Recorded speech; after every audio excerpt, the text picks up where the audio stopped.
All right.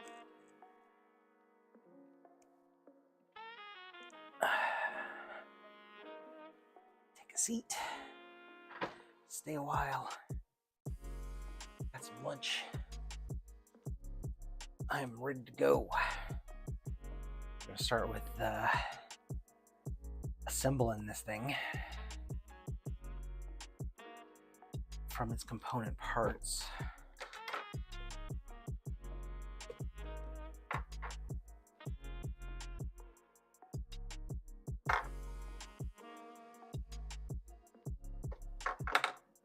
Then I will do quality control checks and all that jazz. See, so my hope is that that's all going to come in and out, as one piece. So I can do that whole bit together as one, and then this piece will be separate. So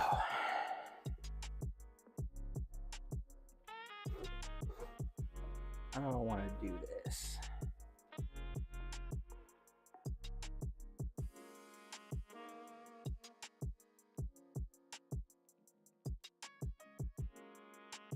I want to.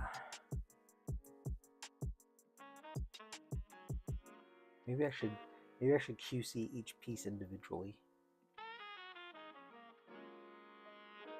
and then put them together.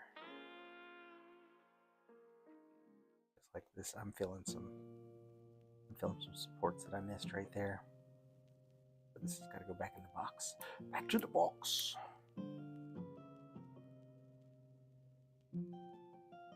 There's a couple little supports in there. Oh, we're gonna mark them.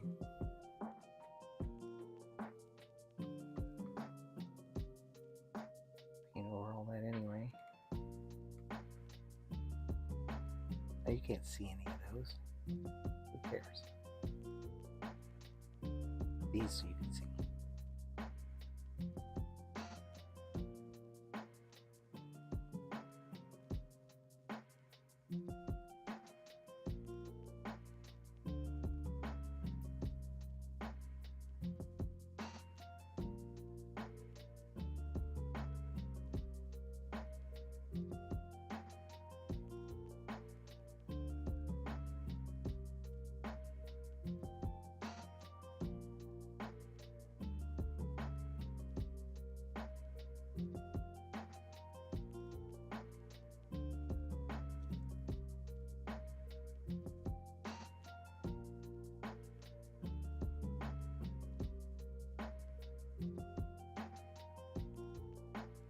Really hard to see.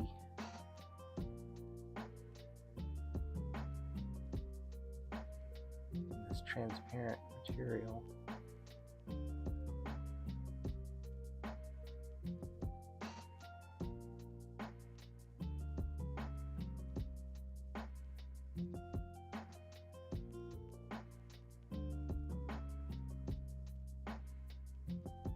Sometimes I gotta feel for them.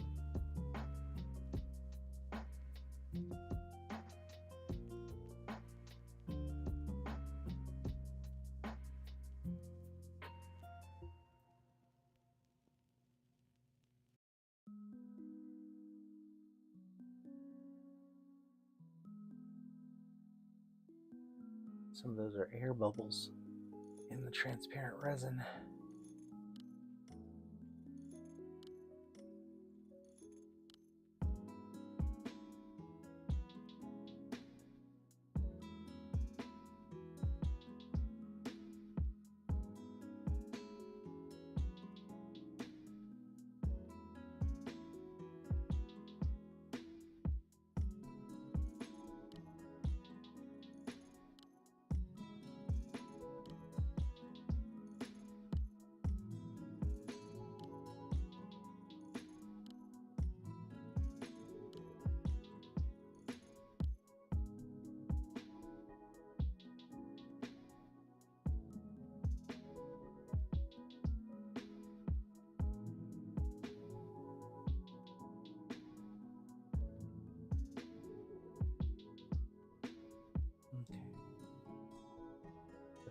just those spots. Oh, I left a whole bunch of supports right there. Knock them out real quick.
All these parts in alcohol bath after I get them sanded. Suppose I got some sandpaper right here. I can just go ahead and take care of it. Not even all that much.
I think I may end up just dunking this thing back in the wash tank to rinse all the dust out off the crystals.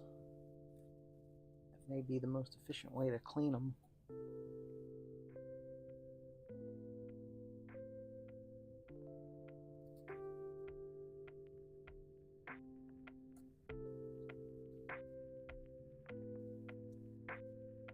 Or I can just load up a spray bottle. That actually is not a bad idea.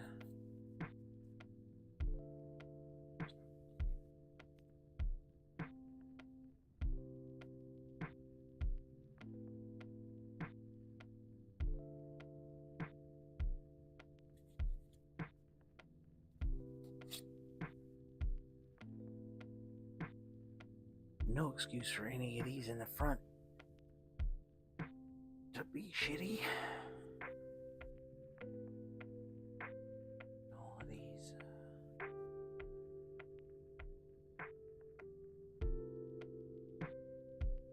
little support thingies. Yeah, those are marked.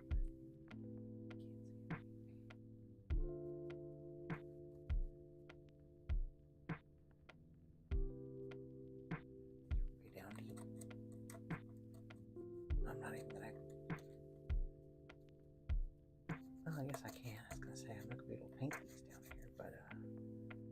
I'm doing this all in pieces, I will be able to paint down.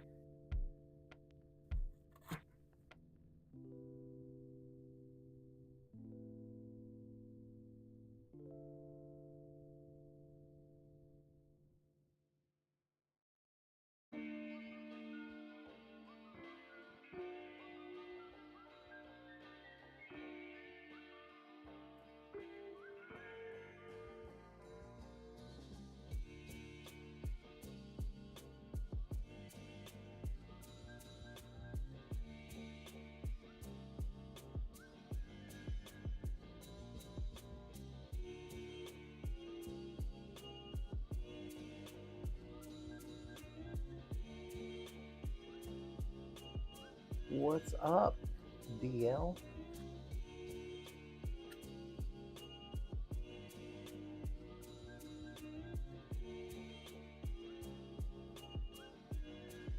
Getting just doing a little quality checks on my sanding job here before I start putting stuff together, closing gaps.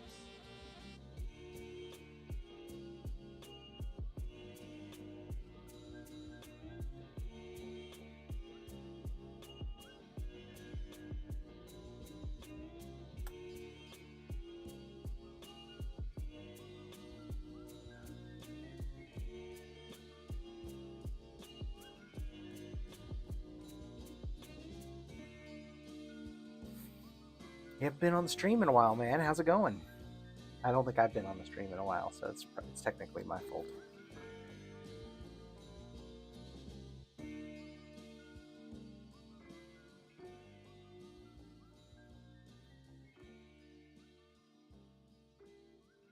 What's up? Welcome aboard for some afternoon model making. I'm excited that I got to take a whole day off just to do this. You know, sometimes you gotta schedule these mental health days for yourself. All right, I think that is good, except for a cleaning. That is ready for the next step. Now for these parts,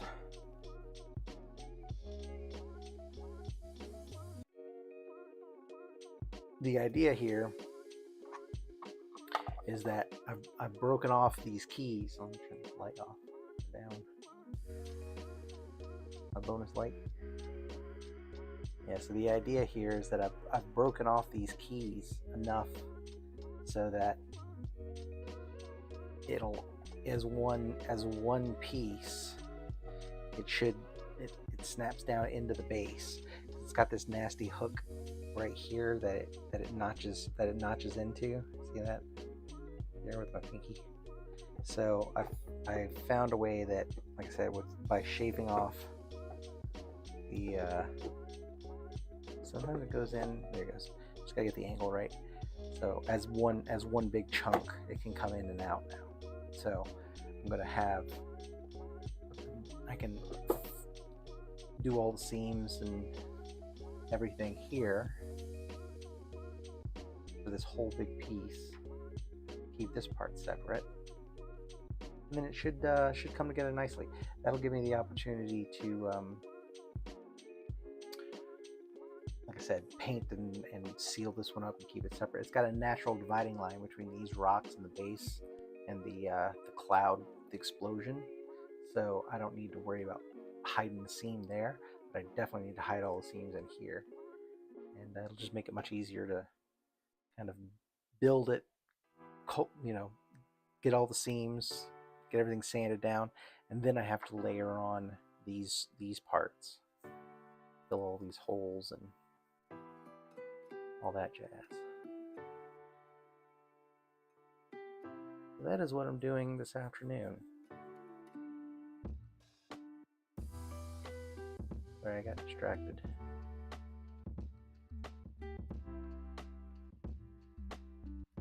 I'm gonna take these back in and give them another power sanding once all my tools recharge, because That's not smooth looking.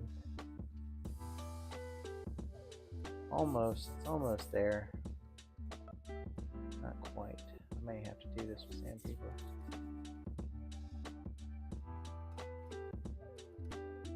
But I also don't want my desk area filling up with dust, so we're gonna lay off that. Get back into some quality control here. Just trying to get any little spots that I may have missed.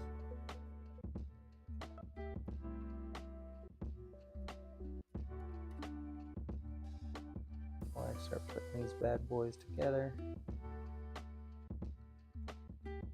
Building stuff.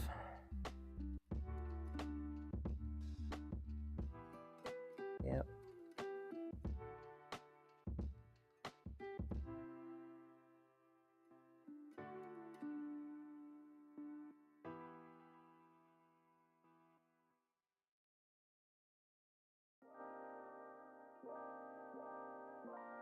Sometimes feeling it is easier than trying to spot it with your eyes. Like glove snags on anything. I can investigate.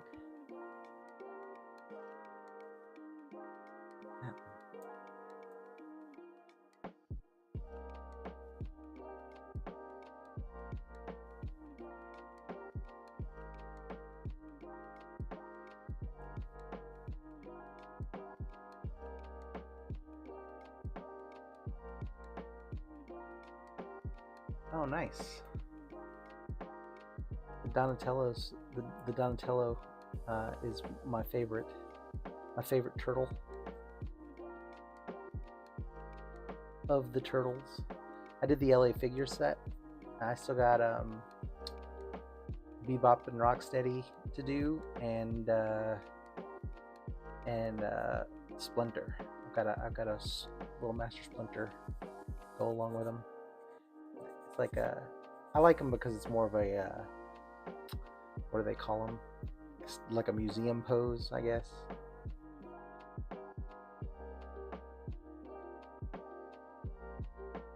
I wanted to keep them kind of simple because I wanted to do a whole big set of them, and I only have so much room, so I didn't have room for the Zez Studio ones are cool. Look, but the diorama is pretty awesome. I just don't have room for it.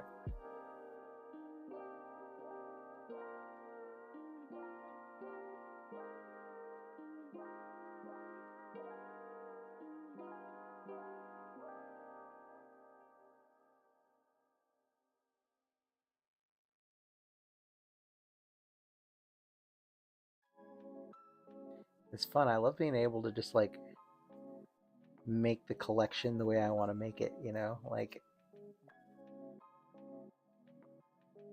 you just get to choose whatever style is. I mean, I suppose it's true of all the collectors, but being able to actually like control the scale and that kind of stuff when you're making them all yourself. Nice. Wait, how does this go again?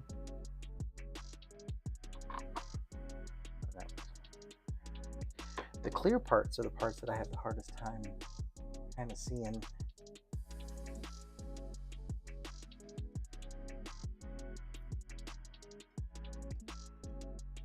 That sounds cool, man. Take a pic and send me the I'd like to see the whole set. See what you did. Or send me a link if you got it posted somewhere. I don't know if YouTube chats will let you post links. I don't think it will. I feel like they probably prohibit that. Man, I just missed this whole section, didn't I?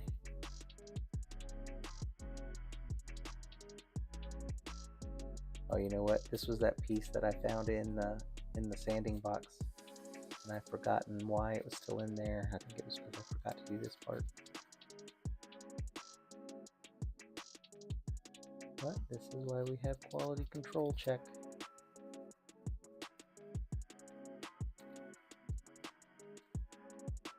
Yeah, like I said, the clear parts are the hardest.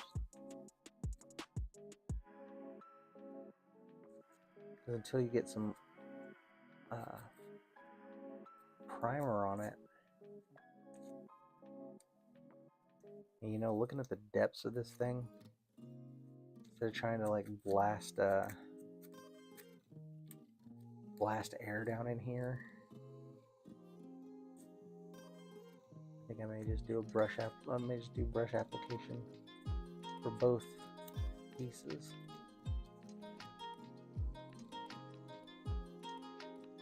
There's a whole bunch of little space down in here.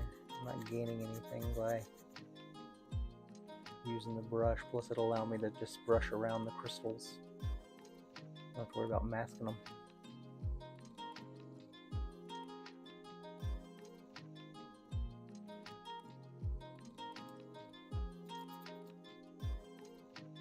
Yeah, this whole bit I just totally missed.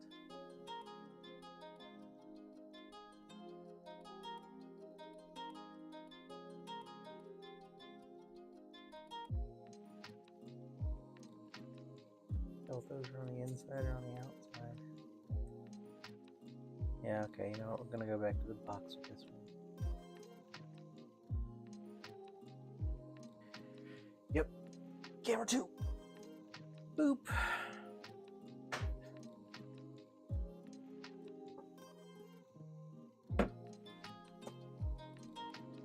Oh wait, I'm in the wrong chair.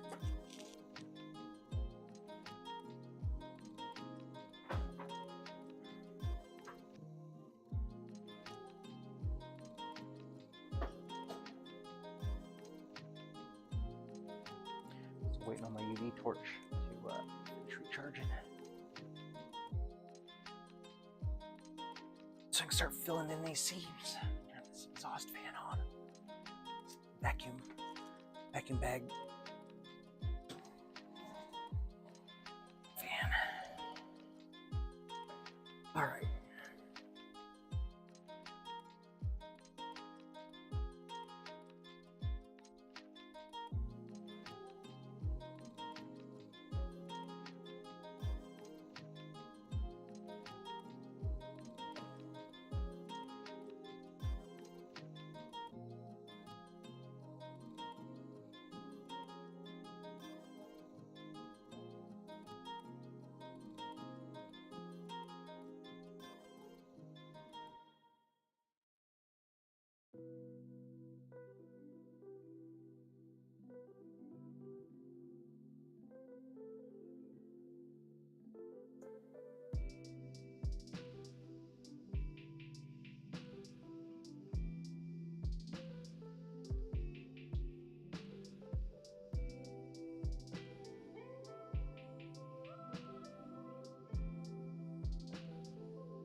Yeah, I think I might give these transparent pieces a dunk.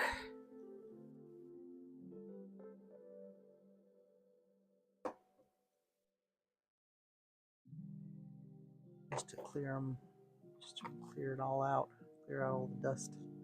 The crystals are nice and clean. Be satisfied. I think those pieces are ready to go.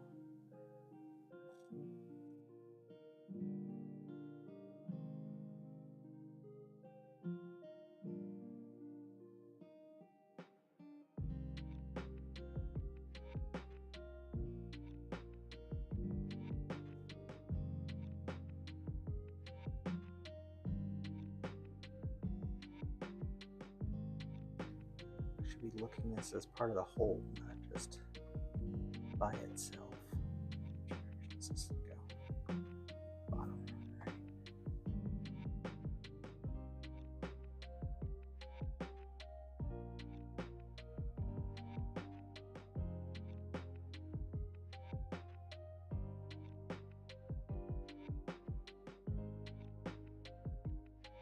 Spots in that one.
Where's this model from? Oh, sorry, I'm just looking at the chat.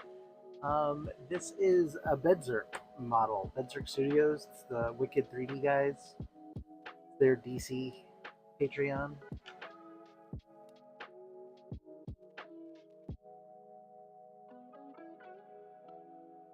Yeah, I like this model a lot. I like how vertical it is, you know, for Superman. The cape isn't like crazy deformed, you know, it's a nice kind of straight cape. Not straight, but it's not got like crazy amount of ripples in it. And the little crypto on the that kind of comes on the side.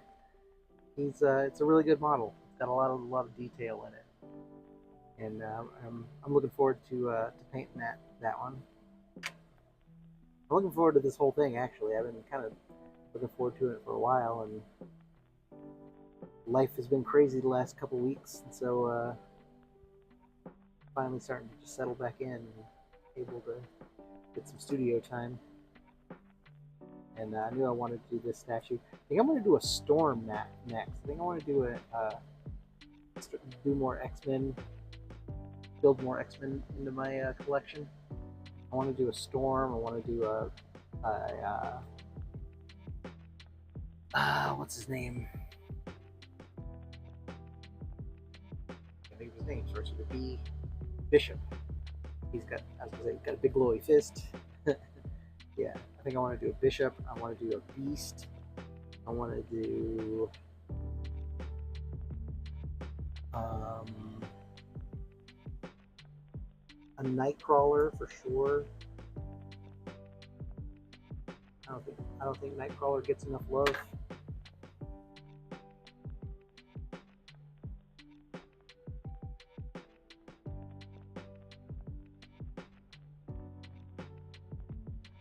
So yeah, I got a good year. Got a good year planned.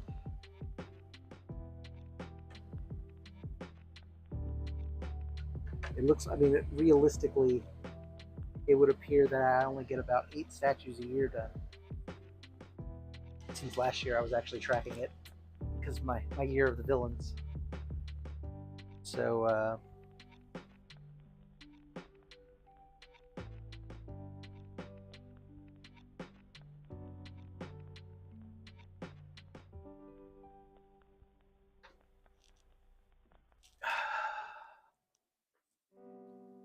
All right.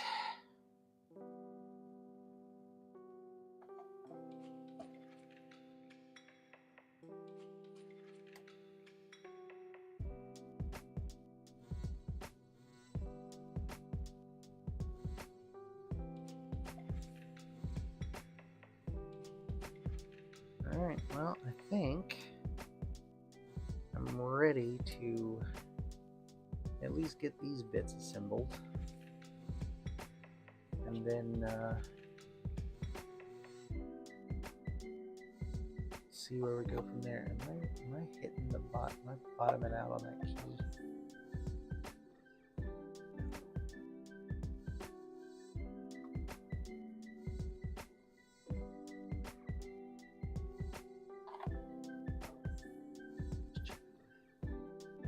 Got some nasty seams to cover, but the light putty should make quick work of them. So let's see if we can get some of this dust off. Joiny parts, at least.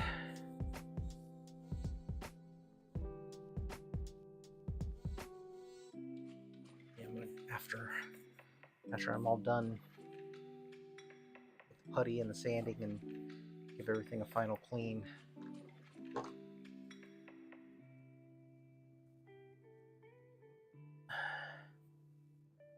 While it's drying, maybe go to sanding the character parts. All right. So I'm going to do these 2 pieces first.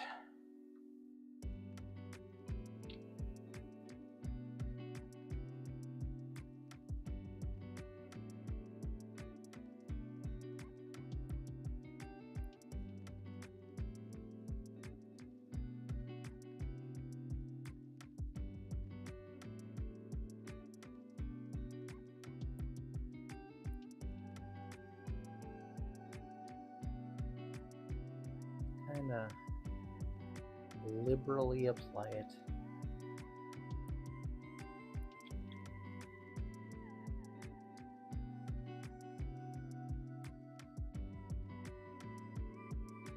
Give it a couple seconds to get tacky. Threads on it. That's bad.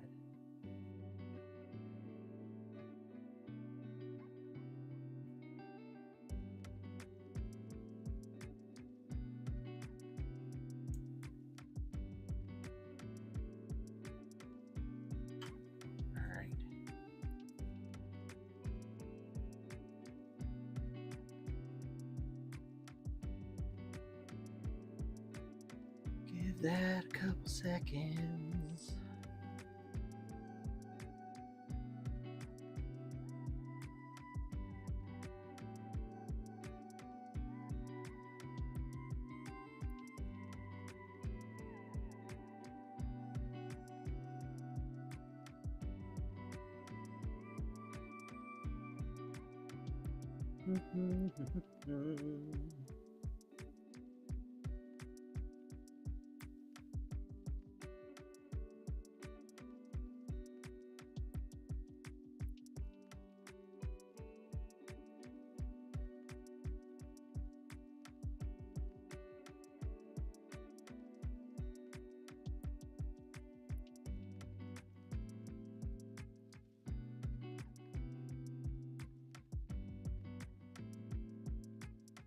I'm excessively holding this. It's actually done. All right. You are going to go on there like so.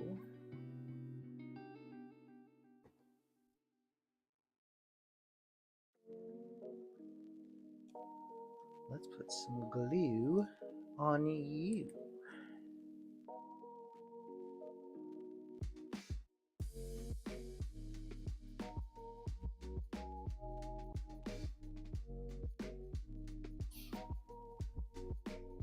Bottle may be about empty.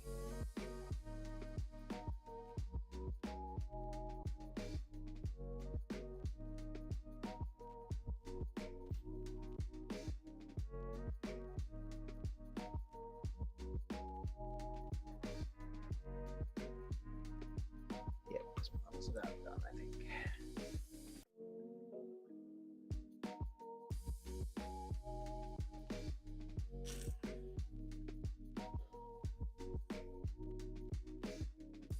Thank goodness I buy things in excess and hoard these things like some kind of hobby dragon. I got blue bottles for days. Actually, I should look at buying them in bulk instead of the small bulk that I do buy them in.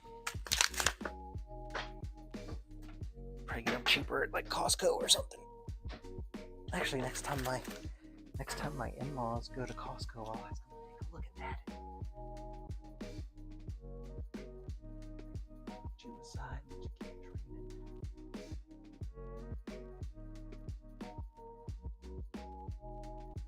Welcome, new guy.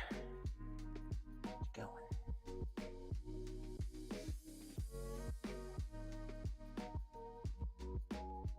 Much better.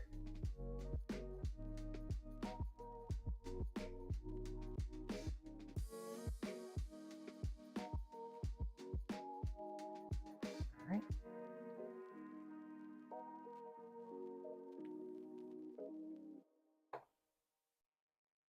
Give it a couple seconds.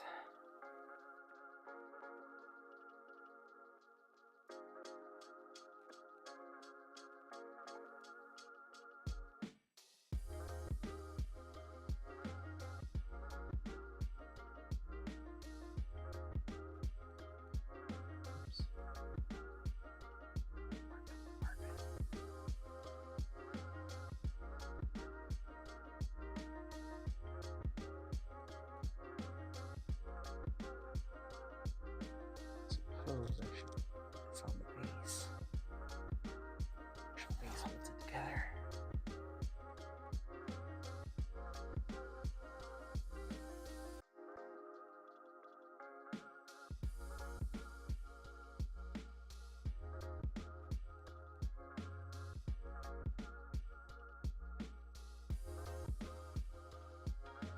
I gotta keep in mind the front part is going to be covered by this thing, so I don't need to worry about what it looks like so much as the back parts.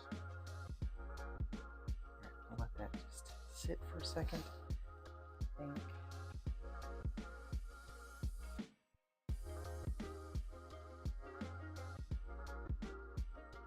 Everything is ready to be cleaned.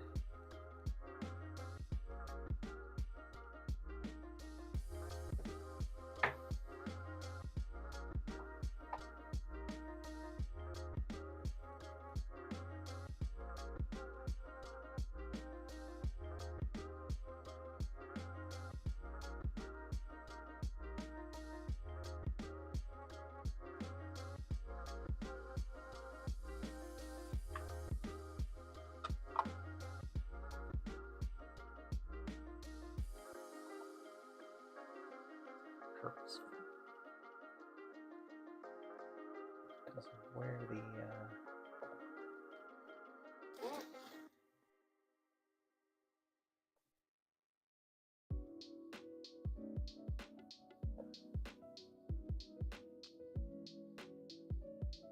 crystals are supposed to sit.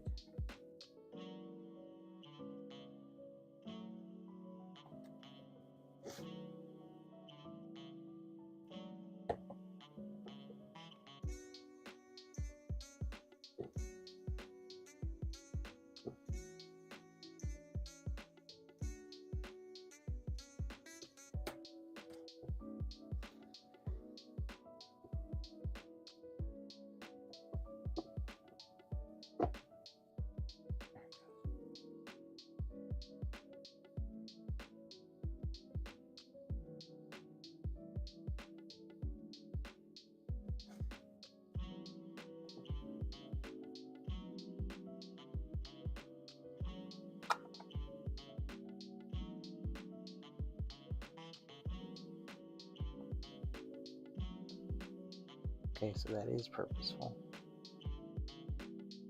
I was just looking at these little notches in this little piece right here.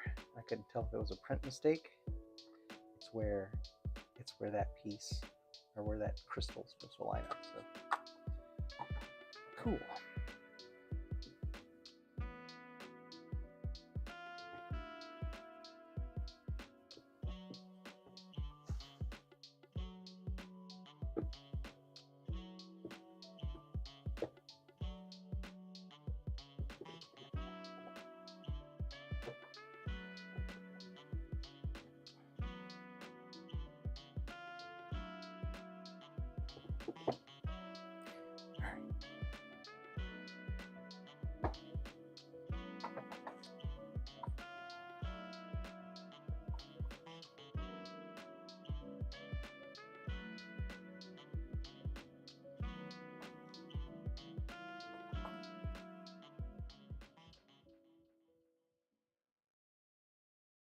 Yeah, so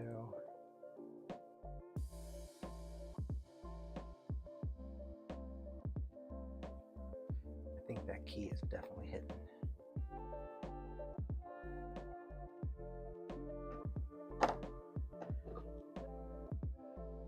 Oops. That's what's hidden. There's a hole.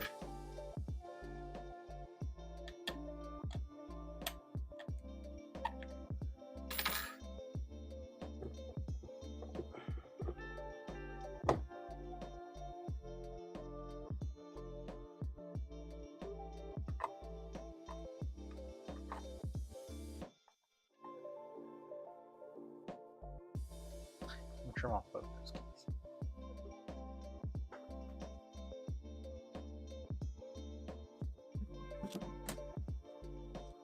Just make sure.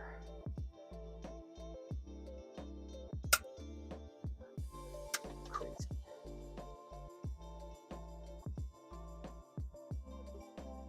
Excuse me.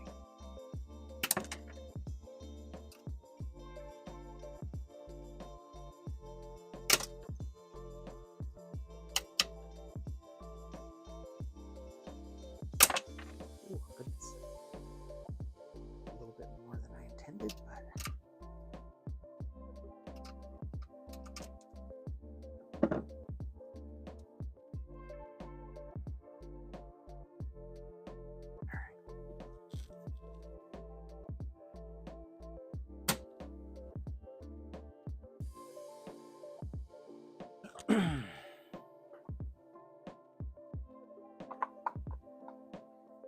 much better, much better. Oh, that's so much better. See, this is why we trim off the keys, because now this thing's fitting like a champ. Sometimes the keys swell, and yeah, you just end up with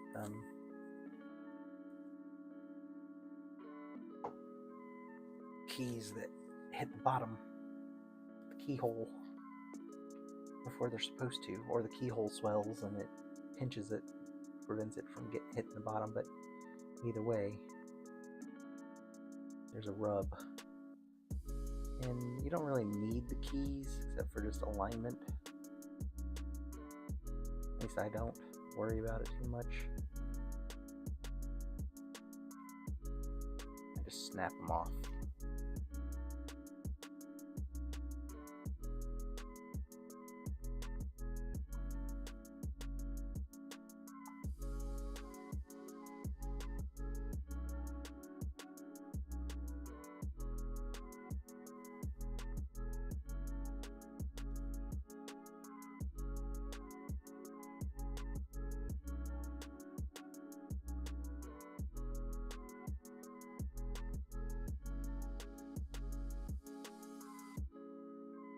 Oh, good. Yeah. Yeah, I mean, it makes a huge difference.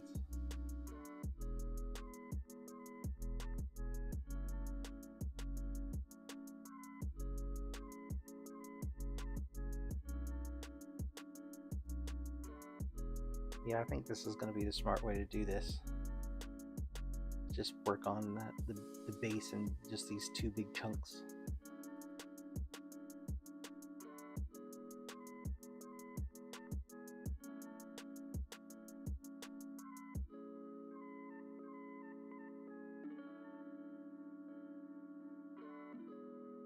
Oh, my glove.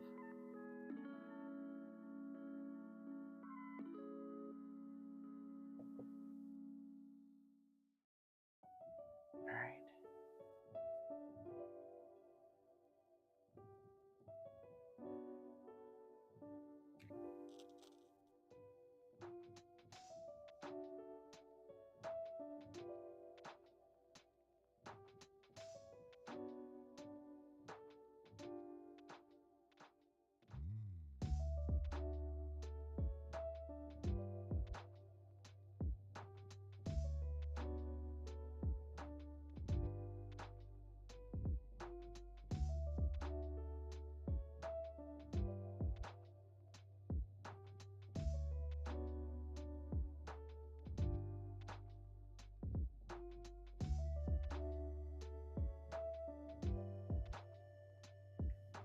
There we go.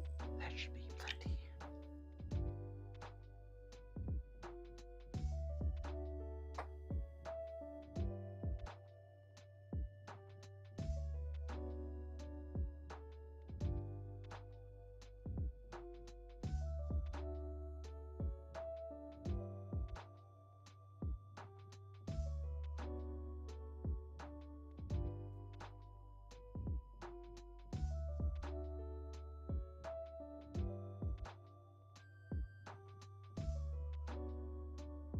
Let gravity do the work on that one.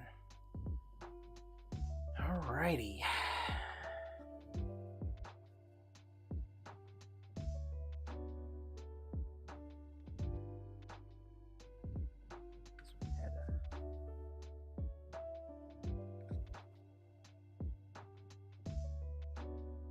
Oh, you know what? I think this one is hitting the key as well. Be right back.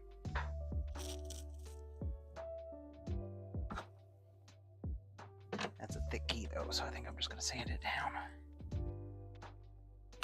And then we'll take that back.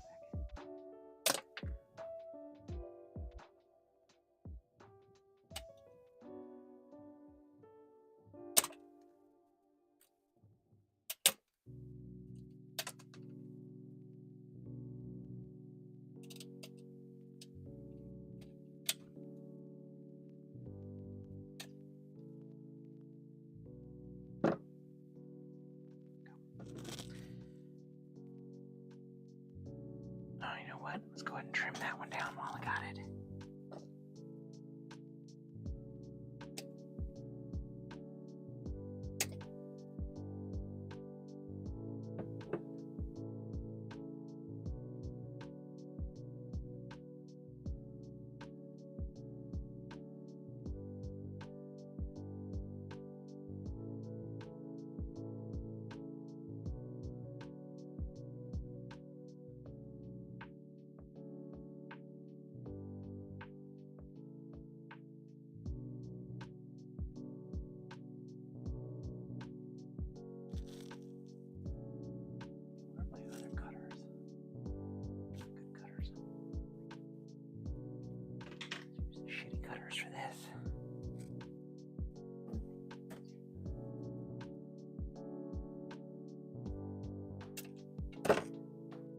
second thought. They're shitty cutters, pretty shitty. And they're sticky with the resin. Change that glove now anyway.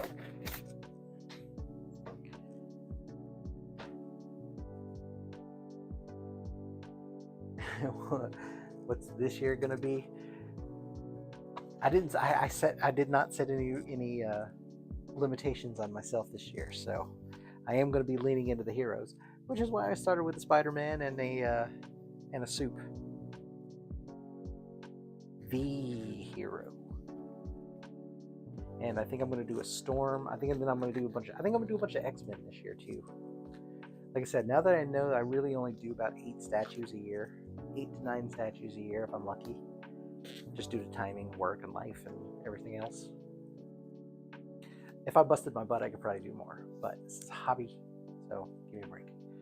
But so of that, I think I want to make a majority of them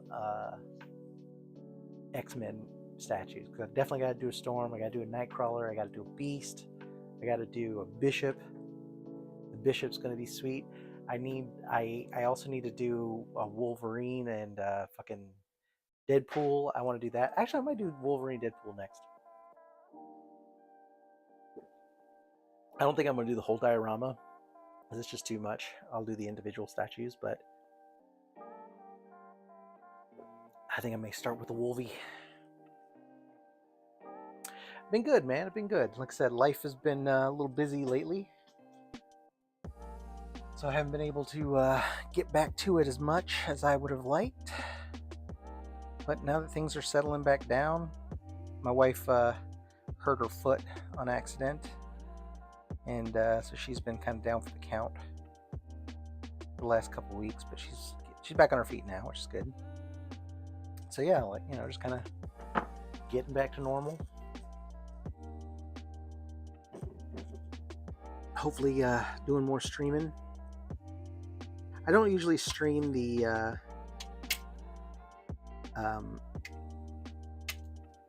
pre-production anymore, you know, all the sanding and stuff, because, you know, nobody really cares about watching me sand shit, glue stuff together. It's not interesting. But today, I took the day off today for mental health and safety break, so I could spend the day in the studio, and that's what I'm doing. That's what I'm going to do with today. Okay, that's still not great, but it's better than it was.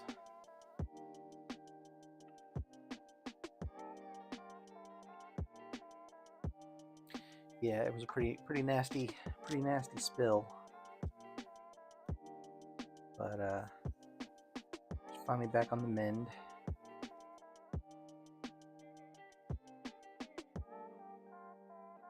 She's able to walk around, at least, so that's good. I missed a couple little nibs back here, but I'll get them whenever I go do all the sealing. All right, let's get some glue on this mother. I'm excited just to get this far. Like this statue is going to be awesome. Actually, I'm really super pumped about this statue. I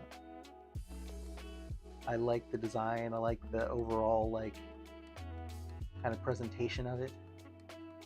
The texture on it is crazy good, like on the suit, and on Crypto and on the capes. The texture on the capes turned out really great.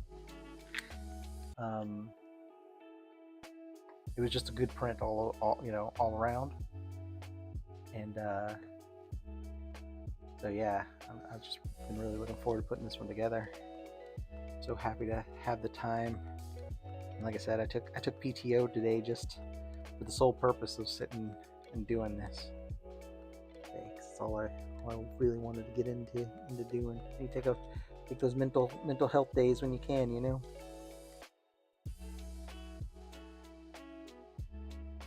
It's funny to me, people don't use their PTO days.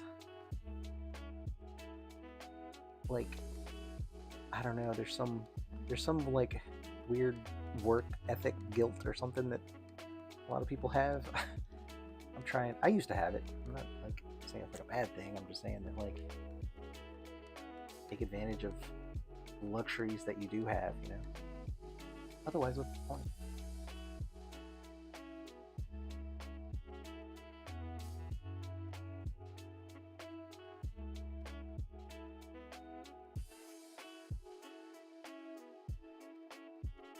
All right.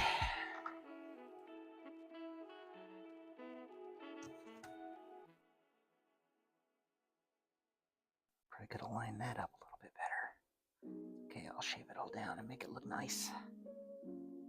I got a lot of shit to fill in there anyway. Long line of junk. That's okay. That is okay. This part, I think I'm going to leave. I think I'm not going to worry about trying to hide its seam, because at assembly time, I have to drop this in, and this overlaps that little thing just a tiny bit. So I'll drop this in, attach the base, and then attach this, and I just won't worry about trying to hide that seam. Otherwise, I won't be able to get in here and get this seam, which is more important. And definitely before I attach the, whatever these things are, the whooshes, before I attach those, I'm going to go in here and get all this sealed. I may seal it. I may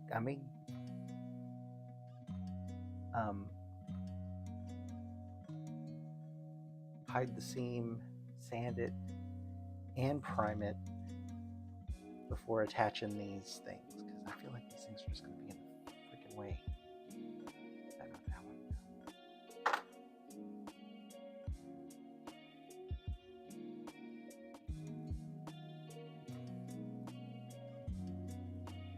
This thing is on. Fully on. Still get down in there. And the answer is yes.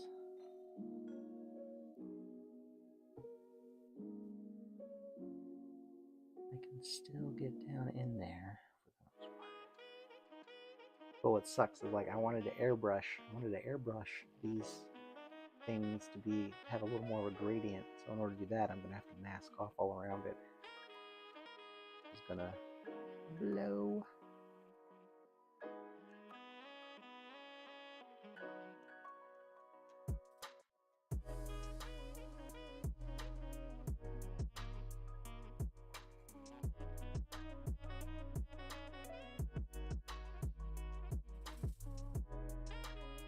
And I guess my next question is that this piece is attached as such. These two pieces. Come off more easily.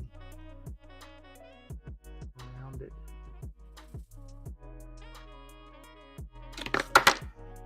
Come on, Bobby.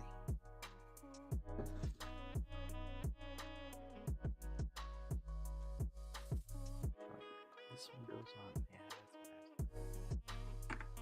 Alright, there we go. So that my thought here is once that's in place, I'll glue this two rings together, and then I can pop them right off. But this thing is in the way. Is it gonna be a problem?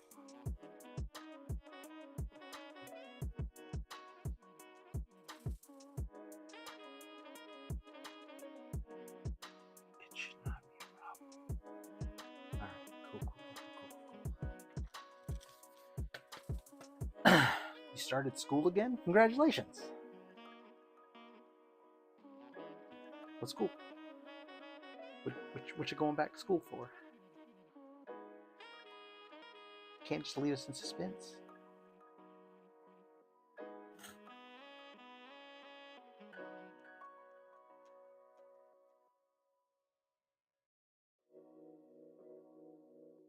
Okay, it's pretty snug fit. I'm gonna let it ride.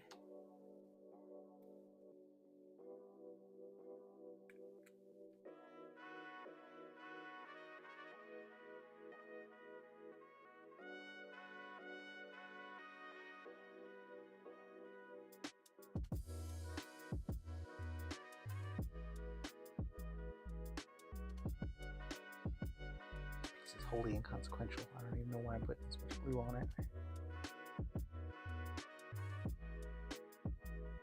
Oh, nice.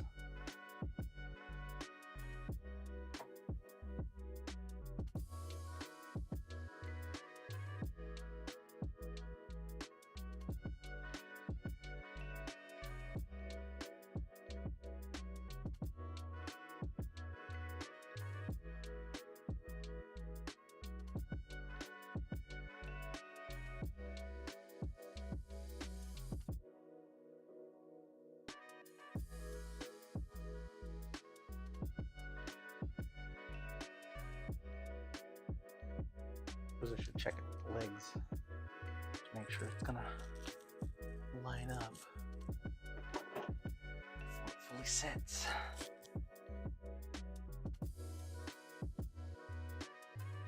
Oh yeah. Oh yeah. Look at that.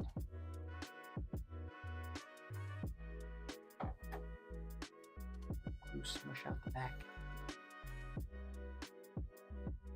Smooshed.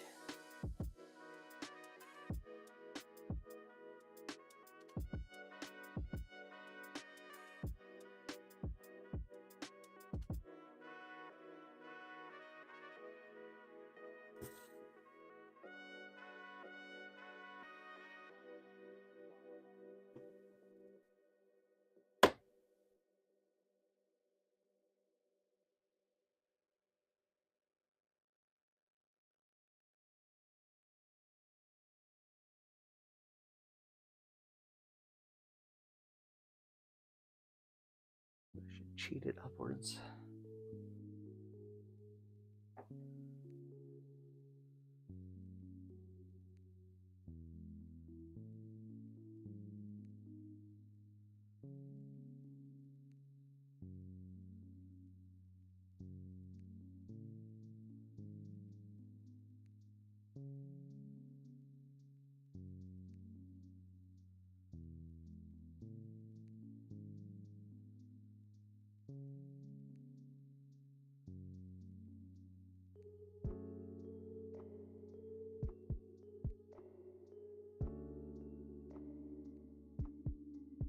All right.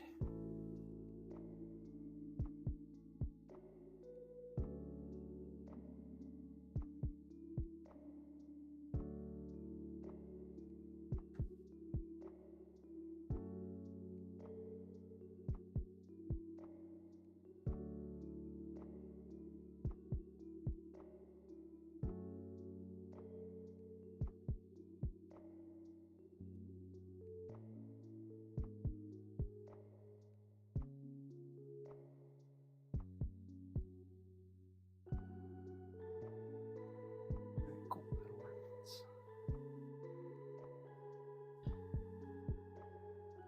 Those two definitely gonna wait.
out here.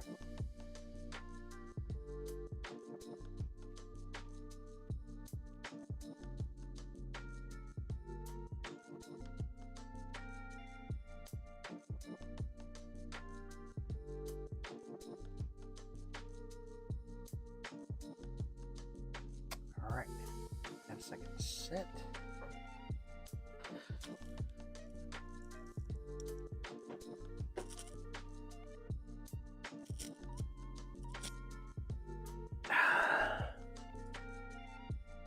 While that is drying, a couple minutes, let's get these little holes filled. Get these little things resanded.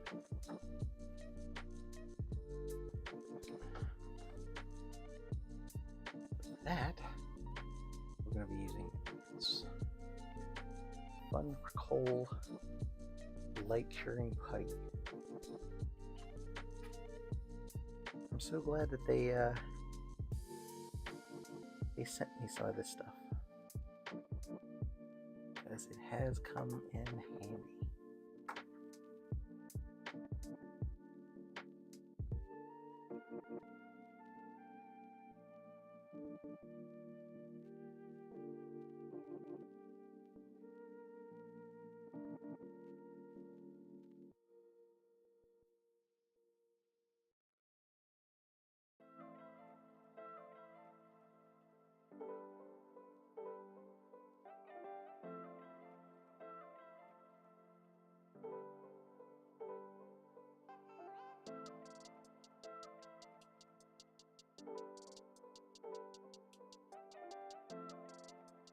Oh wait, you know what I forgot to do? Forgot to do my intro for the video. So, come on, Dom, you're supposed to help me out. You're supposed to be directing me, bro. I gotta do the video clip bits. Let's try this again. Put the lid back on here. Alright, so take two. We're gonna be using this Funkical light pipe. We're gonna use our UV goggles and my now fully charged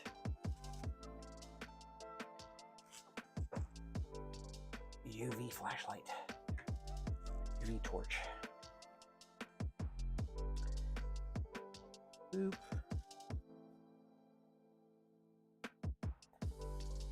Multitasking.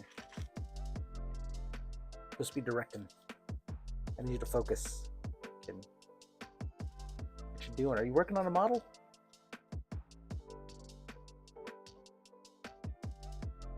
It is. It is.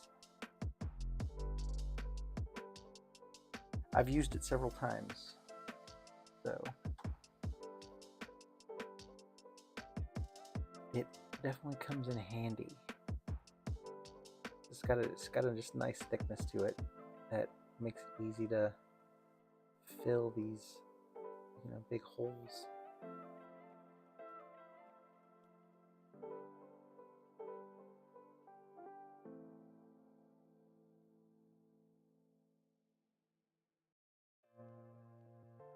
Oh, cool. I'm sorry. I'll keep it down.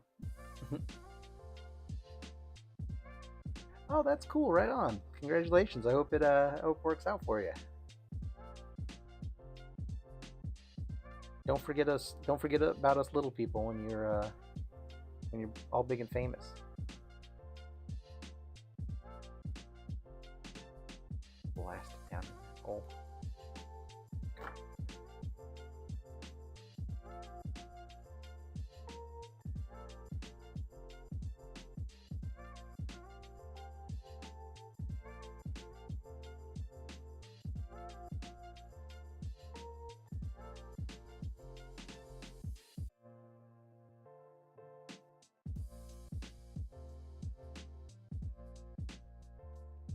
Gotcha. Hey, you're putting in the work. You're putting in the work, man. That's what matters. You gotta put in that effort.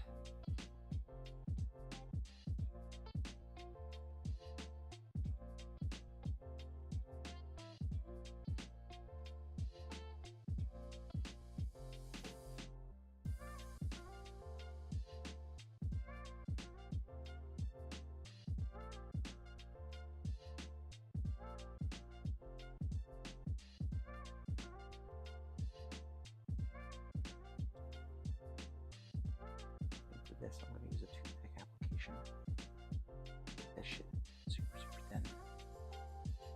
Actually,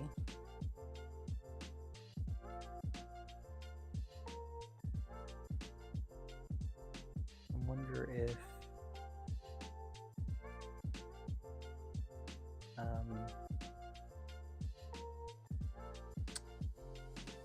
plastic wood is a better idea for this. Let's see.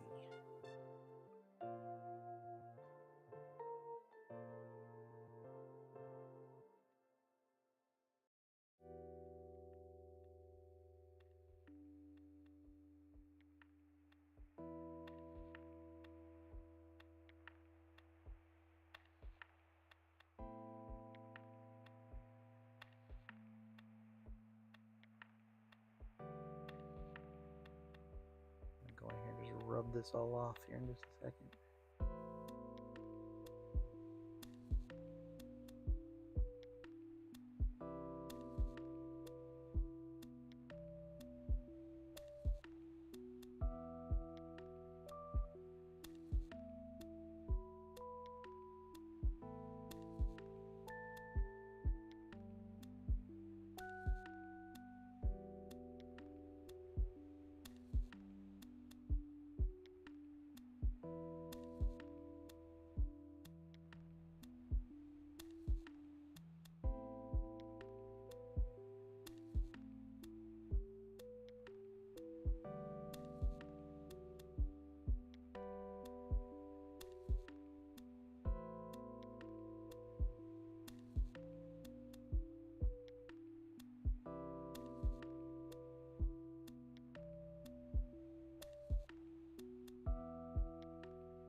Little wipage, smooth out the stuff.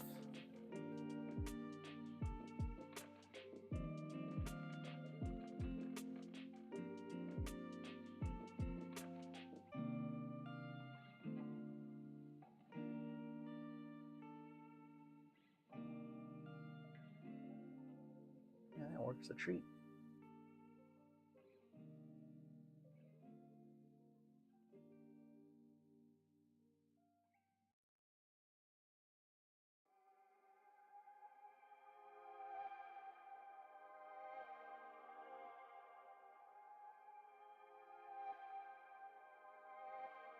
Oh yeah? What kind of airbrush did you get? I love getting new stuff. Getting new stuff's exciting.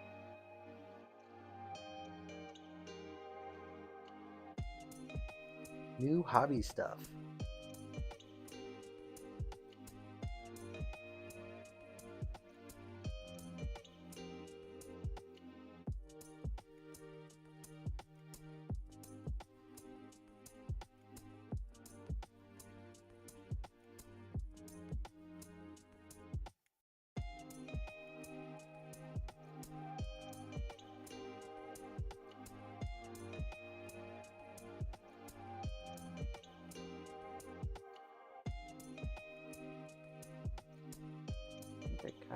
started.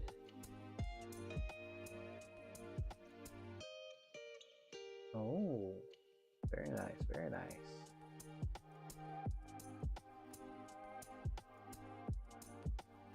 Yeah, that's nice. That's exciting.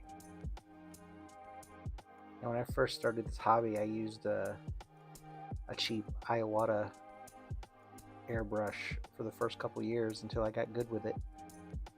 And then once I got to the point where I was noticing that, like, I know I could do better if I had a more accurate airbrush, that was when I upgraded, and it was very nice. Go give that a sanding. But before we get back into sanding, let's putty this thing up. Now that I have my big base chunks clearly defined, work on this craziness. I don't know if I want to do how much that? Oh, that's behind. Oh, that is behind the other thingy.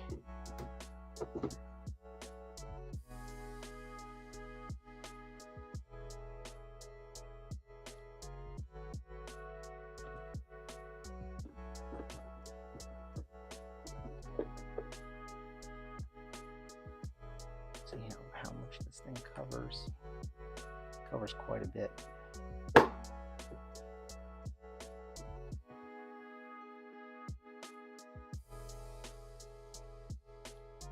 That covers quite a bit from the side. Can't even really see it either. Alright, so I'm just not gonna worry. I'll start right there at the crease and work my way up.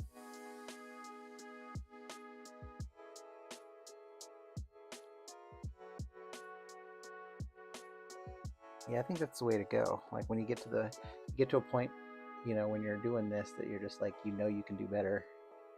That's when you know, buying an expensive upgrade is, I think, warranted.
careful not to wipe this putty down into any low spots. Your sanding is going to be a pain.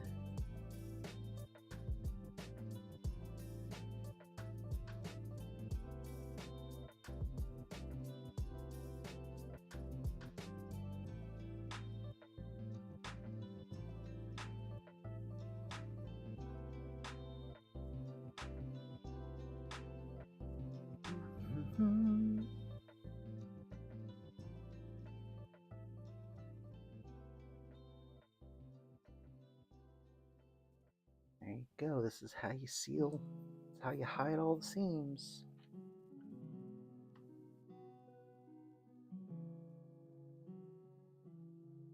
Another round of sanding.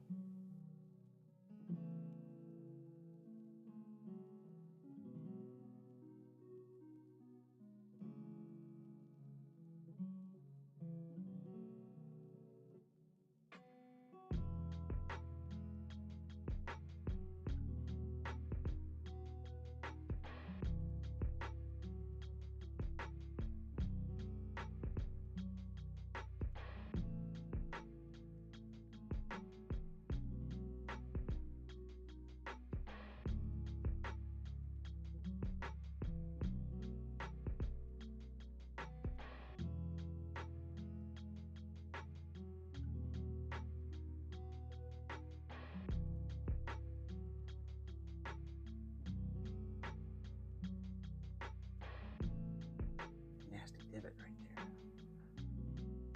Fill that in a little bit more. Make it easier to smooth out later.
Easy enough to sand down.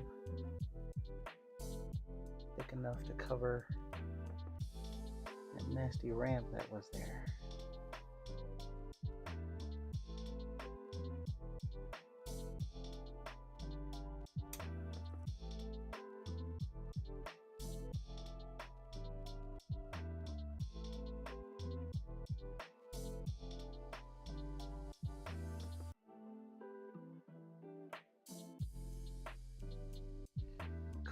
Cool. It's happening. It's happening.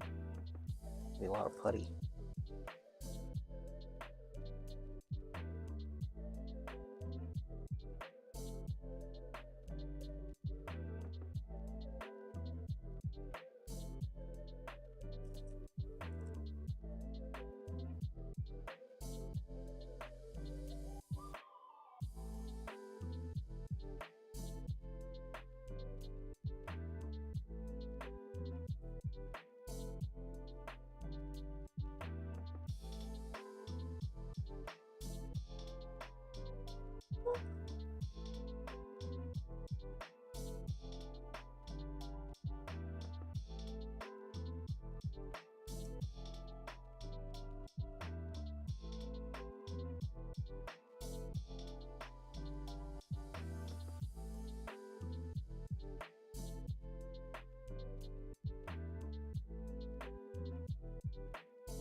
Well, this is going to be a little more time consuming than I anticipated.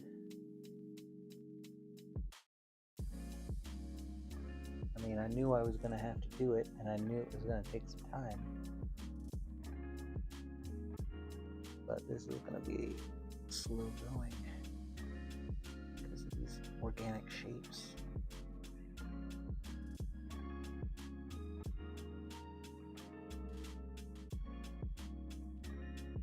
I ain't really going to see this either. I'm just realizing this is all behind crypto.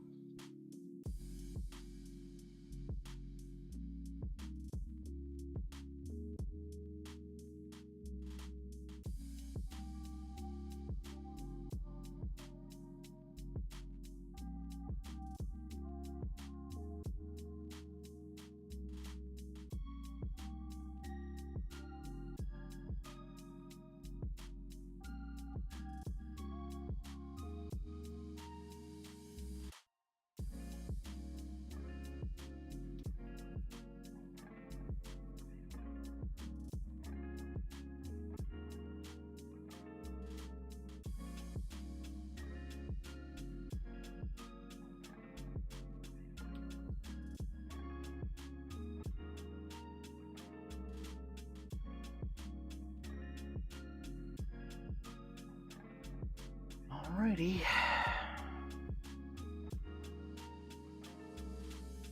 Let's keep trucking with it.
I like that you don't have to worry about working time with this putty.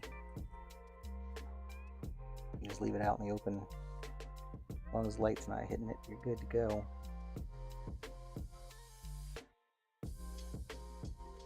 And it's pretty stiff. So it's good for shaping and filling, along with just filling voids, very large voids, like what I have here.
Yeah, that too. The no dry time is nice. Like the I used to use, my go-to used to be the plastic wood, which is still really great. I mean, I still use it on occasion, but you have to give it a few minutes to dry. Whereas this, you zap it with some lights and boom, you're dry.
All right, man, take it easy.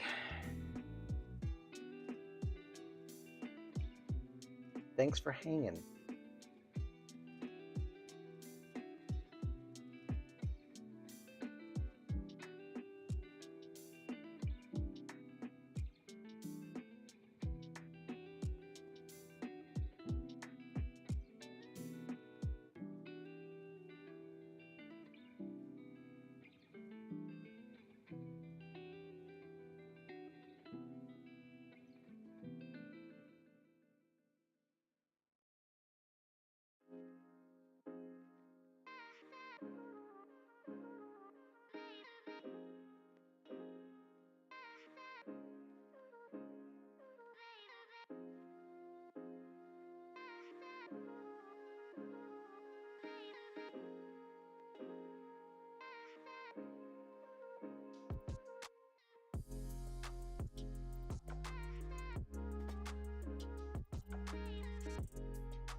Big gap. Fill it twice.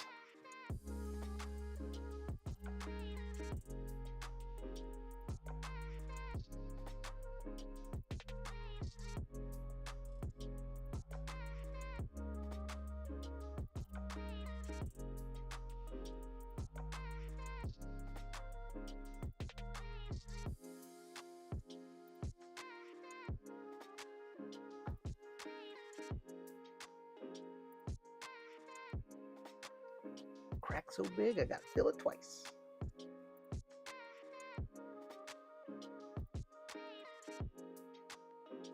It's far enough.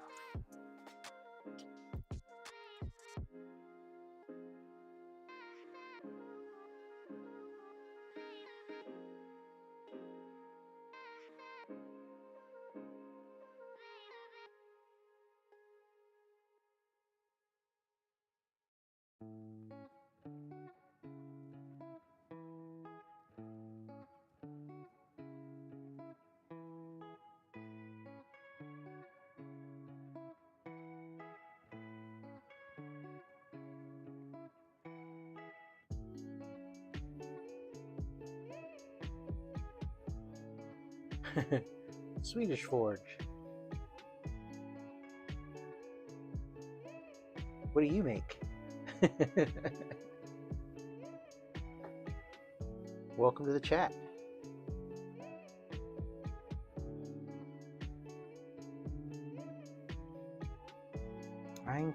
I'm currently undergoing the painstaking operation of hiding seams.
I wish I was left-handed.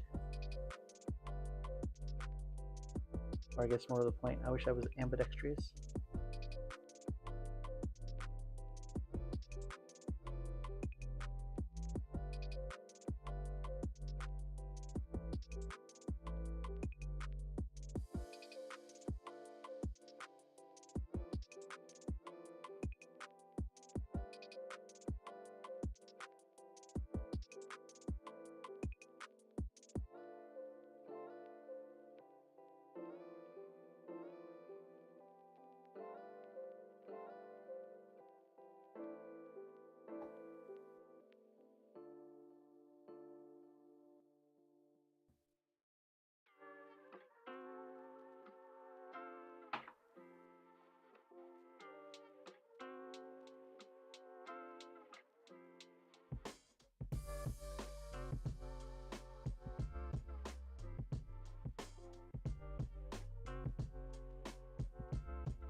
Oh, nice.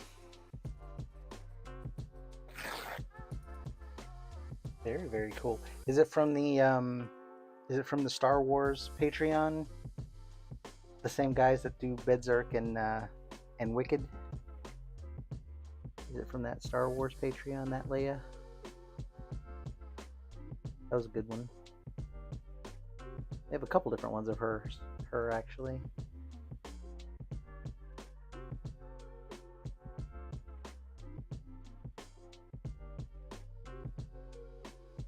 I need to get back into doing some Jedi and Sith statues for my collection. I haven't done a Star Wars statue in quite a while, actually.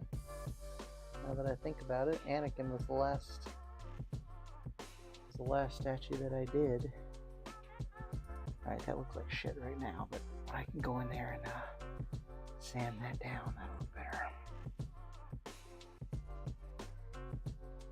What kind of mix? Oh, it's not a mix. This is Funkricole light curing putty. And that's what I'm using currently. It's good stuff. I was using plastic wood as my primary gap filler. I never got into the mixing baby powder and resin, but from what I understand, it was the same consistency as what I was using with the plastic wood. So I never got into doing that. But this light putty, or this curing putty, is the way to go. I mean, it's got a long work time. You don't have to wait to dry time. Like, it's easy to work with. You can sculpt with it. You can, patch stuff. I'm not smoothing things out as much as I should be, but it's easy to smooth out before you cure it if you want to kind of make a mess. That's the reason why I'm not doing it.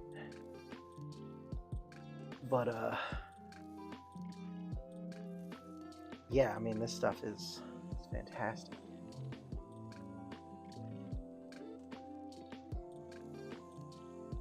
I think it's like $20 for this little tin of it. But I mean, I've been using this thing off and on for quite some time, several months, and you get tons of it. It doesn't look like a lot in the little bitty tin, but there's tons of it. And ultimately, per project, you're not using that much. So, while expensive, it lasts for quite a while.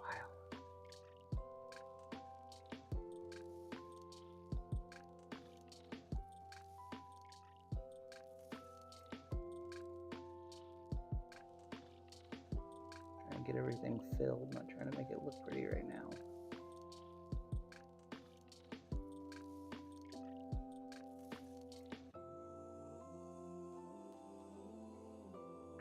That's what the sandpaper's for.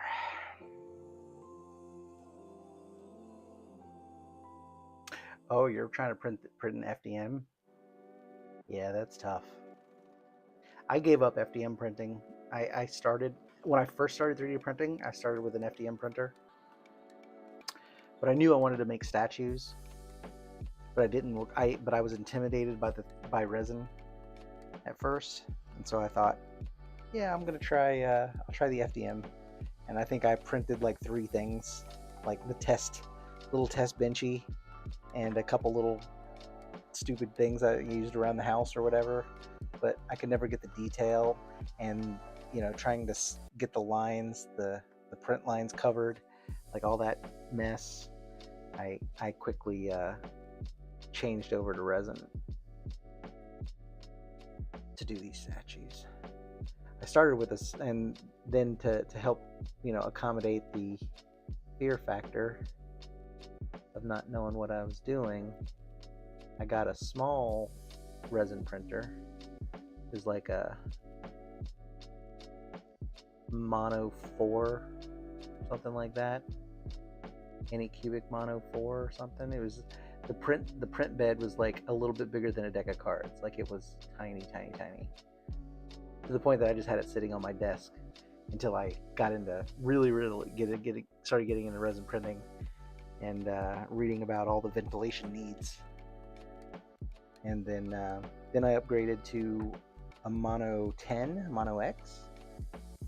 And that one was never good. That one, I think I just had a shitty one.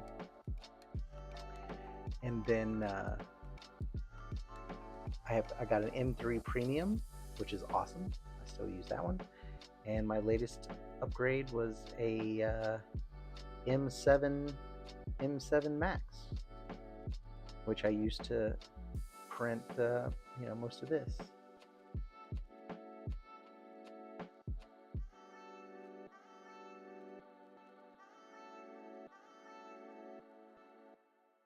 And once I leveled the build plate, I sanded the build plate down like completely. Now that M7 Premium is printing like a champ. It was printing good before, but there was one dead spot on the plate that I couldn't figure out what was going on with it. And it was level as shit, and everything else printed fine. Just one dead spot. And so once I took the plate off and sanded it all down and re-leveled it, now it's perfect. Quite happy with how that turned out.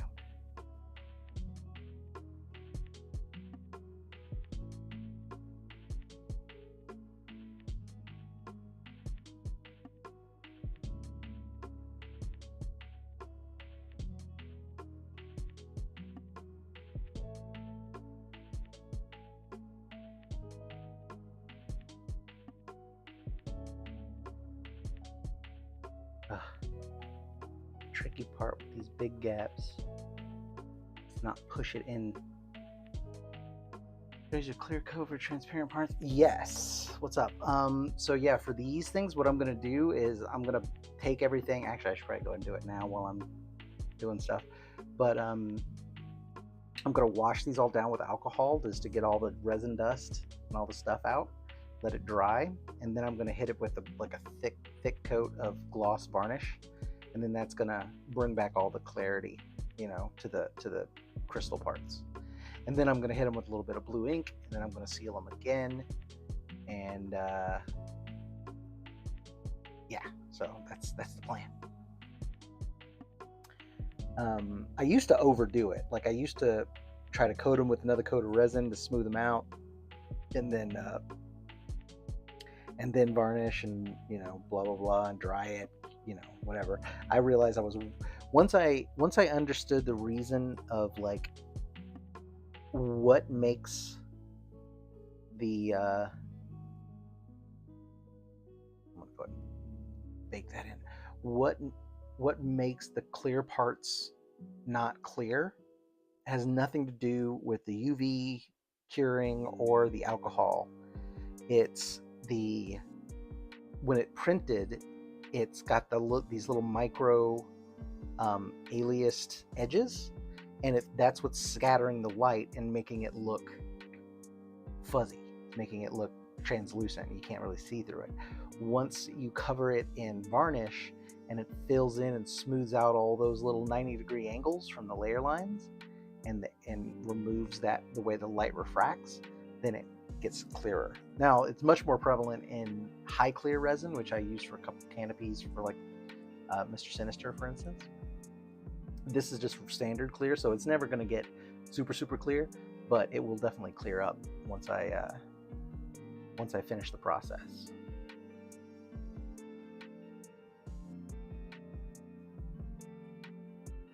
These are supposed to be a little bit kind of smoky clear anyway, because you know it's ice, so I'm not too worried about it being transparent. But whenever I do want, like I said, really transparent part, I'll use high clear resin, and then I'll use like a thick, called a triple thick glaze Krylon clear coat. That's for like ultimate transparency. Can't really do much with it after you put that clear coat on there though, because paint doesn't like to stick to it. At least water-based acrylic doesn't like to stick to it.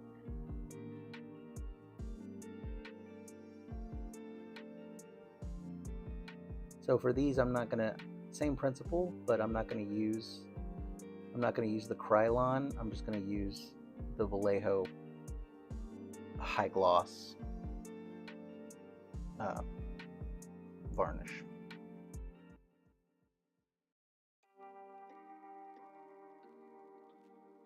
Yeah, no problem. Yeah, once I like I said, once I understood the science, I used to freak out. Like this piece, it looks just smoky and kind of nasty looking. I used to freak out. I'm like, oh, how do you make it clear? And after several episodes of trial and error and just research and just trying to figure out what the hell, how the best way to do it, somebody finally broke it down in a way that it actually made sense. And then I was like, okay. Now I'm realizing all the bullshit that I was doing was completely pointless. It had the same effect, like it filled in those little alias lines, those little microscopic alias lines. It filled them in, yeah, sure, but I was also destroying the texture and destroying like the rest of the surface material because I was just being too heavy-handed with it. All you really need is clean it real good, make sure it's sanded down the way you want, clean it, and then hit it with a gloss varnish. And the varnish does what the Krylon clear coat does. It's not as shiny, but like I said, I just keep that reserved for canopies and visors and sunglasses, things that need to be really super transparent. Filling this in quite a bit.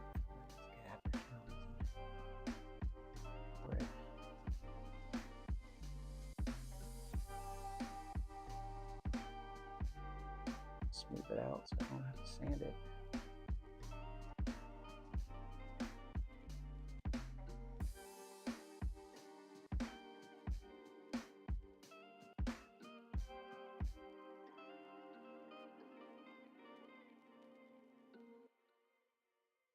Good enough. Do I print only with resin? Yes. Yes, I do. Like I said, FDM prints, I was just never happy with the lines. Now, FDM printers have come a long way since last I did it. I mean, it's been a few years, and I know they've got like auto leveling and a bunch of other fancy mumbo jumbo, and maybe the quality is such that they can you can print high quality statues and not worry about the visible layer lines, the print lines. But for me, I prefer to just not deal with any of that. It's enough work. It's enough work just doing this, just sanding down support dimples and and patching hiding seams. Like layer lines would drive me crazy.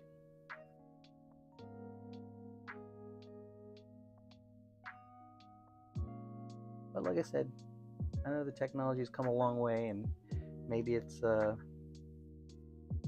better process, and you can print with a smaller nozzle. But I mean, printing with the smaller layer height just takes longer.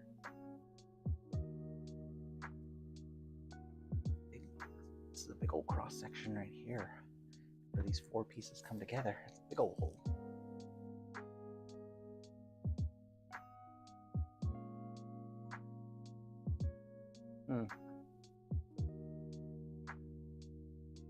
Yeah, so overall I'm happier as a resin printer.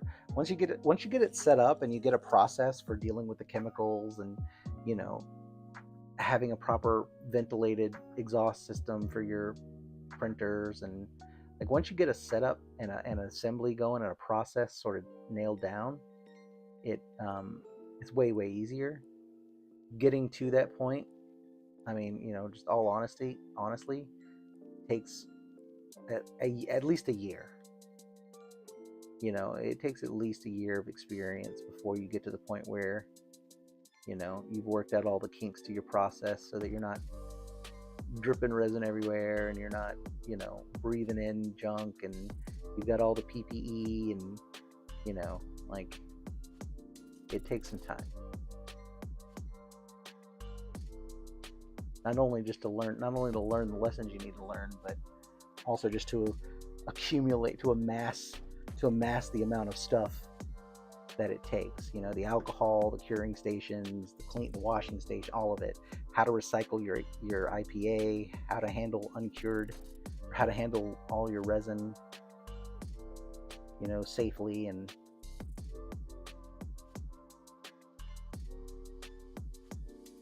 it can be overwhelming.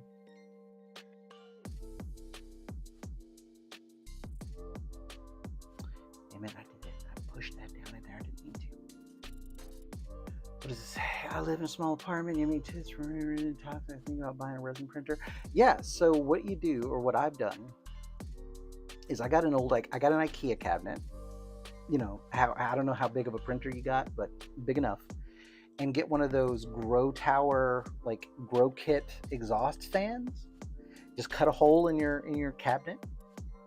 And honestly, like if you're just keeping it small and you're not doing a whole big thing, you could just put your resin printer inside of a grow tent enclosure.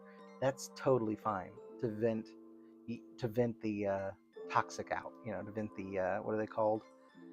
The VOCs. It's to vent all that shit out.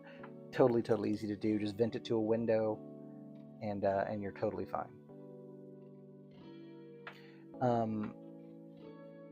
You don't do it. You don't want to put it in a room where where you stay all the time. Well, that's not true. I mean, if you've got a good enough ventilation system, it's moving. Like I bought an IKEA cabinet. It's like one of those big ones because I've got 2 big printers. But the exhaust fan system that I got is enough to vacate, a room, a space 5 times that size. So I know that air is getting sucked the fuck out of there. So I don't have to worry about it doesn't have to be airtight. Nothing's getting out of there. Just, it's fine. But if you're in an apartment, I mean, just, you probably don't want it in your bedroom, but it should be fine, as long as you're just venting it to the outdoors. That's the main thing. You just want to vent it to don't trust filtration systems. Those things I would not recommend. Kind of a waste. I do keep a small room filter going that is designed to catch VOCs, organic compounds. So I keep that going for the most of the time because I am in this room a lot, just in case. But it's It's not just for resin. It's not just for resin particles, if you get my drift. Um, so yeah, I mean, just make sure you're vented and you're fine. You want to have a dedicated space for like washing your prints, like washing and curing your prints, because that gets a little messy. You know, you're going to need alcohol, a big like a wash and cure station. If you want to go that route, you can DIY a wash and cure station. Honestly, like just check out YouTube's for that kind of stuff. Isopropyl alcohol does have, you know, pretty strong smell, so if you or your loved ones are sensitive to that, keep that in mind. Some people are real sensitive to the smell of resin as well. I use a plant-based resin because it's a very low odor. I was never super, you know, sensitive to it anyway, but I just like the idea that it's plant-based and it's, you know, a low odor.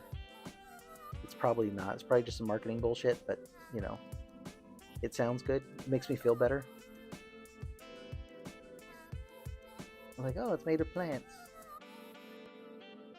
Instead, I know I'm just, you know, if my statues end up in a trash dump somewhere, well, I would feel bad about that. But it's also made of plants, apparently. Plant-based, low odor resin, alcohol, smells. You can get you can get water washable resin. I don't like that idea because then I feel like you're washing uncured resin down your drain, you know, into your pipes and into your city and into your water supply. Like, that just doesn't seem like a good steward of the environment kind of situation. You know what I'm saying? So that's why I don't do water. I do water washable resin.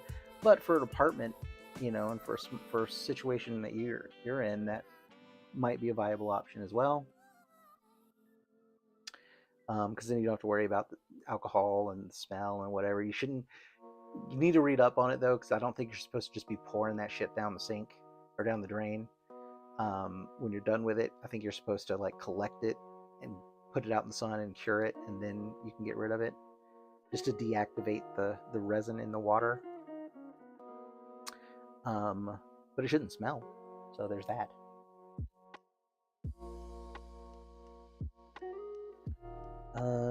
What else? Yeah, I mean, that's it. As long as you got a cure station, and obviously you want to keep it out of direct sunlight. Don't set it up next to a big bright ass window. You should know that.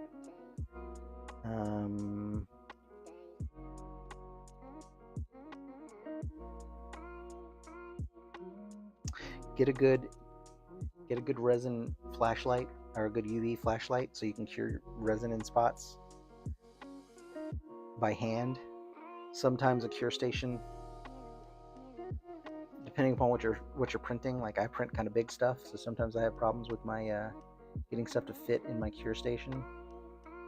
Also, for like getting in and curing the insides is good. You know, you can take your flashlight or take your little UV flashlight and, you know, go up into the little drain holes and stuff, and add a little extra level of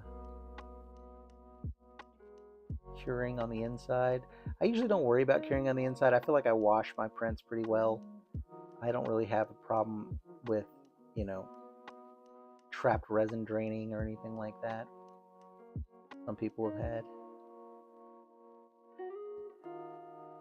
I'll build that up a little bit because that's a nasty curve. Or I can just not worry about it because, you know, nobody's checking out the base.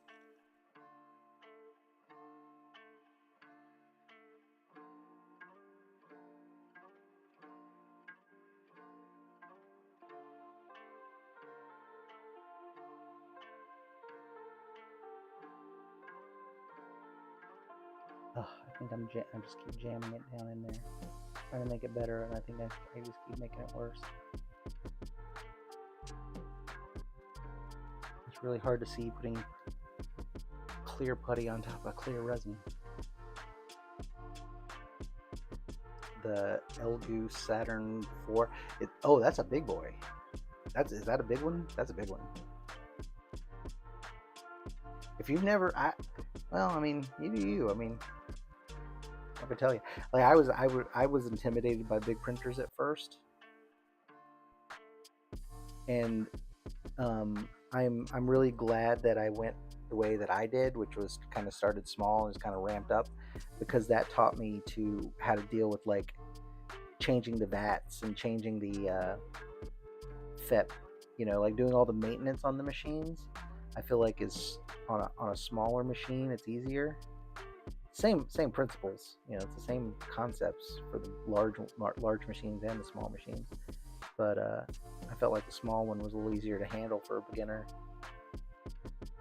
But said, get it while you get it. I will say that, like, even though I kind of went through a ramping process as I grew in the hobby, it was a short ramping process. Like, I went from my little tiny baby printer to the Mono X within like the first 6 months, because I was just like, once I got fully into it and got comfortable with it, I was ready to upgrade. So it does happen fast. So yeah, you can skip ahead, I guess. But the vats on the big ones. Oh yeah, I love the M7, the M7 Max. That thing has been just freaking awesome. I like that it's got the autofill feature. I was a little hesitant on that, because I've heard horror stories of like people, of it malfunctioning and then it like overfilling their vats and spilling all over the machines and stuff.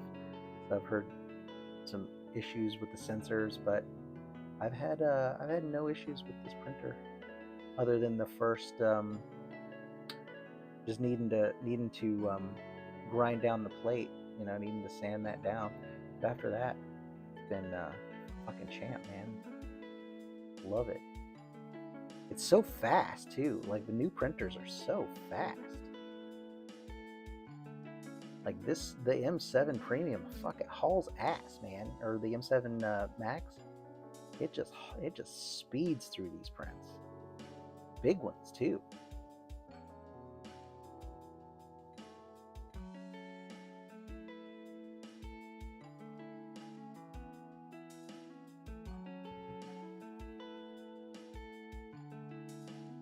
Yeah, like I said, I don't know.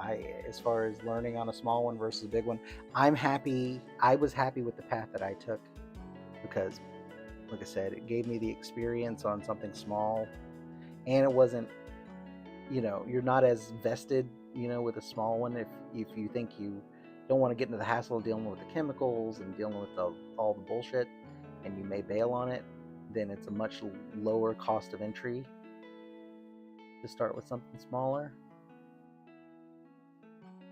But if you have a strong suspicion that you're going to fall in love with it, and this is just going to be your jam from here on out, I mean, you can go big and just kind of learn. I also found that I developed a better understanding of what was going on with like print failures and stuff with the smaller printer. As far as like, if print failures are caused by poor orientation, or just too much suction on the bed, or poor bed adhesion, or not enough time, not enough, bed cure time, initial stage, all that stuff. Like, I found it was easier to learn how to troubleshoot on a smaller machine, because the bigger machines, they develop kind of different problems with the big vat, with the big FEP. There's a lot more pull on it over a larger surface area, and so it just sounds different. Like it'll make a popping noise sometimes when, especially when the FEP is brand new. It's like my little one never did that, and so yeah, you just kind of learn as you go,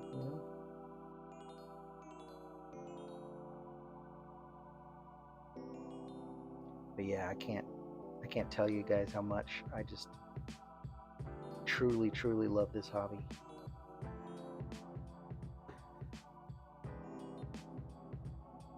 Oh yeah, I use a lychee for my slicer. Um, the lychee customer service is really good. I've only had to use them a couple times, but they've always been friendly.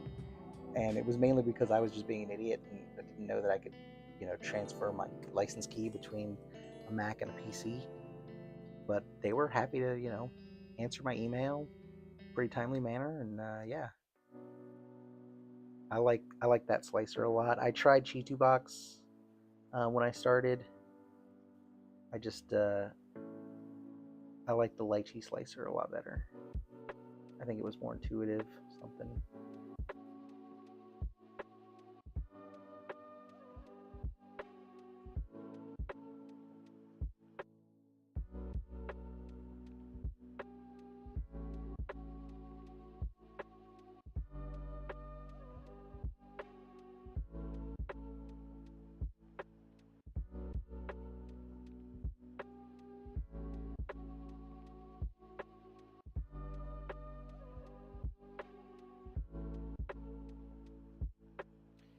But yeah, I'm pretty happy with my process. Now I do wish the lychee slicer.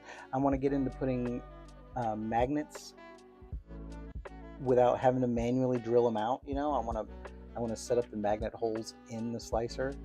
Um, the lychee doesn't make it'll make a hole all the way through, but it won't let you just remove a cross section. Now I did hear somebody say to instead of use the hole function, to use like a standard cylinder, get it in the position, and then use the Boolean logic in the slicer to extract the hole, the magnet hole, because I want the hole to have a bottom, so it's more just like a peg hole, really.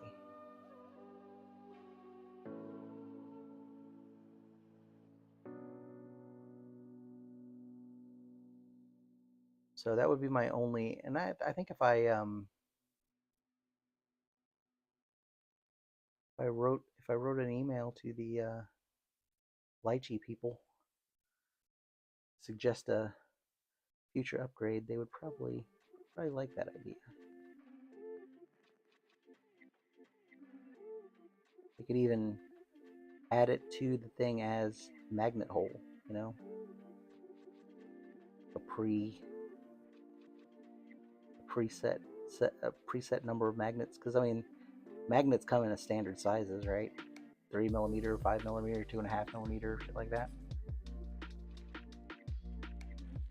That would be a nice little addition.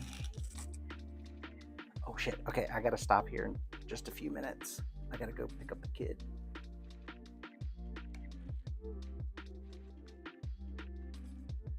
So I'm gonna take a break.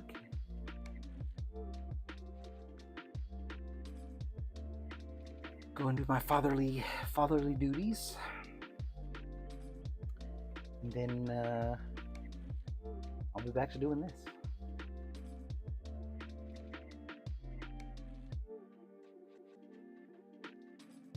Get all these seams sanded down.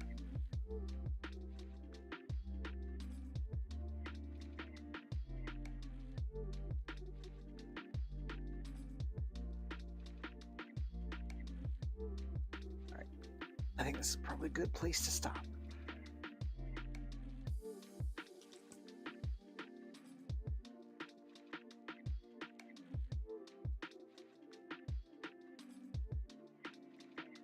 Probably won't stream anymore today, since chances are I'm not gonna get to priming this thing today, which sucks, but this is gonna take a while and I still have other things to do. So haven't started to work on the actual character parts. I think those are pretty good though. I think they just need a light sanding. So production continues. Hopefully tonight. See how I feel when I get back. But I made a lot of good progress today, so that's nice.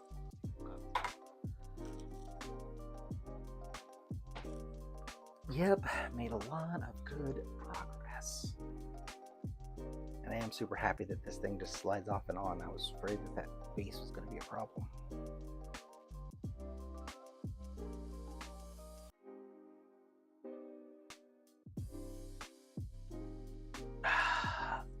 Oh, my back. Alrighty, gang. Well, thanks for hanging out. I will stream again soon, probably. Probably not tonight, but definitely tomorrow, because I got a nice long weekend ahead of me, so I'll get some stuff done. Alright, till next time, take it easy, guys. Where's my mouse? There it is.